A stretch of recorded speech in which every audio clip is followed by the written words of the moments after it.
When I first started out, I was in corporate America. So I had a lot of new moms come to me who were in corporate America, and they would say around the 6th month after going back to the office, they would get like an average or below par performance review. And they would freak out and they would come to me and say, what is going on? I crushed it for this company. I am killing it right now, but I got this. And so we would talk it through, and I said, oh, wait a minute, tell me what's different. He said, literally the only thing that's different is that I'm only working 40 hours now. I used to work 60. I used to kill myself for them, but now I realize what a waste, that I was burnt out, that I was wasting a lot of time. But now I'm much smarter about my time. I get to work, I get it done, and candidly, I am killing it. I am doing better than I did before. And I tried to show that to them, but they're just looking at me. And I said, yeah, you know why? Because you branded yourself as the way you create value is by being there 60 hours a week.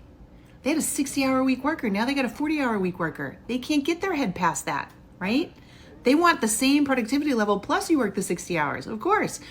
And sadly enough, I can't honestly think of a time where we worked it out and the person was able to stay there. Most of the time, these moms, we had to find them a new job where when they went to that job, the expectation from the get-go was, I will crush it for you, but I will only work 40 hours. So I am very familiar with this. That being said, the number of people that are in jobs right now, like commodity employer type jobs, and what I mean by that is the company just doesn't care. They're not ever planning to pay you more money. They pay what they pay. If you don't stay, they'll get somebody else. That's a commodity employer. And we have a lot of those roles. Then working your wage, acting your wage makes sense because they really don't care. But please just be careful, based on the story I just told you, if you are at a values-based employer, meaning they are going to look at your performance, and if they want to reward you, with more pay, it's going to need to be through more value. And so if they see and get the feeling that you are just kind of acting your wage and you're not trying to skill build with the ultimate goal of making more money because you create more value, that is noticeable to them and they won't keep you in the job. And maybe you don't care, and that's okay. But you just need to know whether you are working for a commodity employer or a values-based employer, because that values-based employer will notice this and you can end up being one of the first ones to be laid off. You could be fired unexpectedly. Things happen. And so just be mindful of that. I just want you all to be careful because I'm with you. You should, act and work your wage.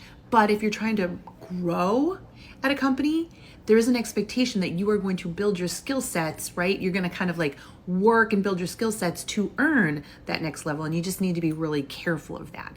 Now, make sure you're getting help around this. If you have any concerns, because I don't want you being taken advantage of, that is not my point.